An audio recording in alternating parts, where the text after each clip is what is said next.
Assalamualaikum warahmatullahi wabarakatuh. Perkenalkan, nama saya Neneng Yulian Trianawati SPD. Saya sebagai pengampu mata pelajaran Bahasa Indonesia di SMA Negeri 1 Dharma Kabupaten Kuningan. Pada kesempatan ini, saya akan membahas materi Bahasa Indonesia kelas 11 tentang teks eksplanasi. Peta konsepnya adalah sebagai berikut. Pertama, pengertian teks eksplanasi. Yang kedua, tujuan teks eksplanasi. Yang ketiga, struktur teks eksplanasi. Yang keempat, kaidah kebahasaan teks eksplanasi. Yang kelima, ciri-ciri teks eksplanasi. Yang keenam, pola pengembangan teks eksplanasi, dan yang ketujuh, langkah-langkah menyusun teks eksplanasi. Materi pertama, pengertian teks eksplanasi. Teks eksplanasi adalah teks yang berisi tentang proses mengapa dan bagaimana suatu fenomena atau peristiwa terjadi. Fenomena ataupun peristiwa ini bisa bermacam-macam. Misalnya, fenomena alam, sosial, budaya, pendidikan, dan lain-lain.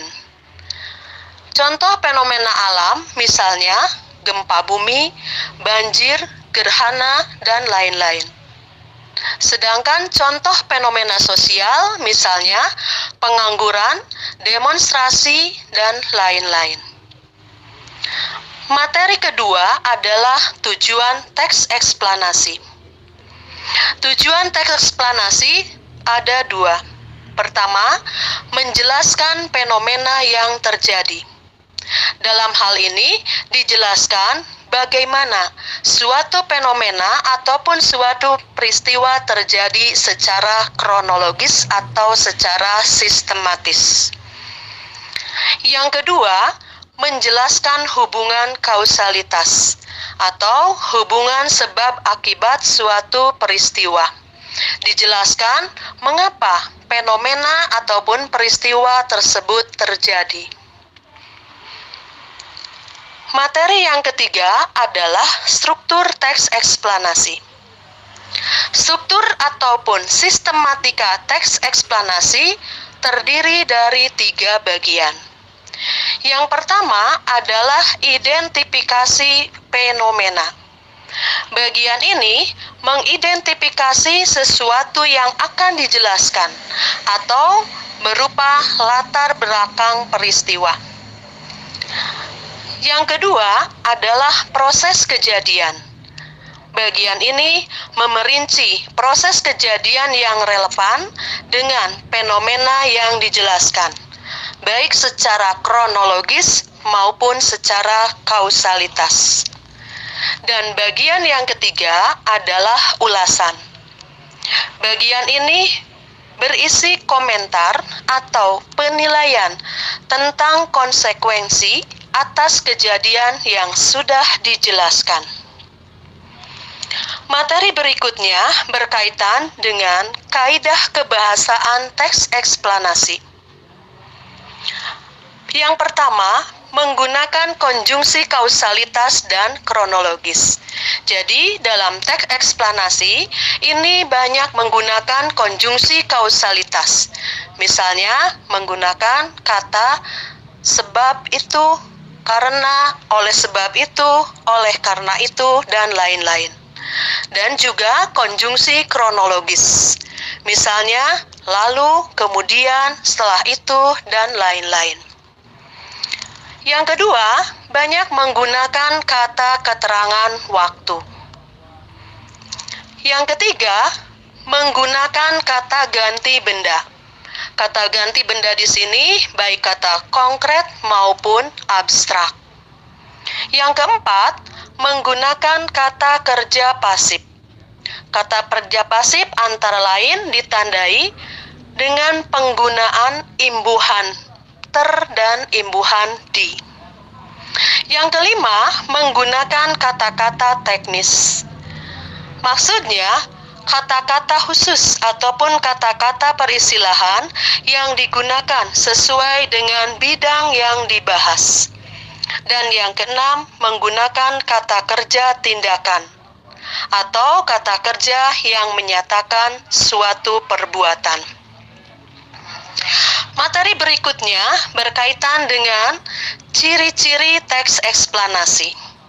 Secara garis besar, ciri teks eksplanasi ada 4. Pertama, strukturnya terdiri dari identifikasi fenomena, proses kejadian, dan ulasan. Yang kedua, memuat informasi berdasarkan fakta. Ciri yang ketiga, faktualnya memuat informasi bersifat keilmuan. Dan ciri yang keempat, bersifat informatif. Karena dalam teks eksplanasi memberikan informasi mengapa dan bagaimana suatu fenomena atau suatu peristiwa terjadi. Materi yang keenam adalah pola pengembangan teks eksplanasi. Pola pengembangan dalam teks eksplanasi ada 2. Pertama adalah pola pengembangan kausalitas atau sebab akibat.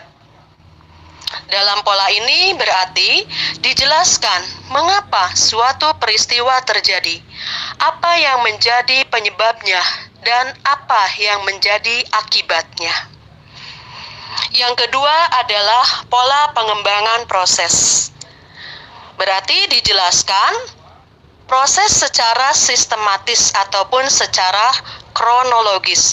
Bagaimana suatu peristiwa atau fenomena tersebut terjadi. Dan materi yang terakhir adalah langkah-langkah menyusun teks eksplanasi. Langkah pertama, mendaftar topik-topik yang dapat dikembangkan. Inventaris topik-topik apa saja yang bisa dikembangkan sesuai dengan teks eksplanasi. Kemudian yang kedua, menyusun kerangka teks. Setelah mendaftar topik dan menentukan topik mana yang bisa dikembangkan menjadi teks eksplanasi, langkah yang kedua, buatlah kerangka teksnya, supaya kerangka tersebut sistematis dan memudahkan kita untuk mengembangkannya. Dan langkah yang ketiga, mengembangkan kerangka menjadi teks yang lengkap dan utuh.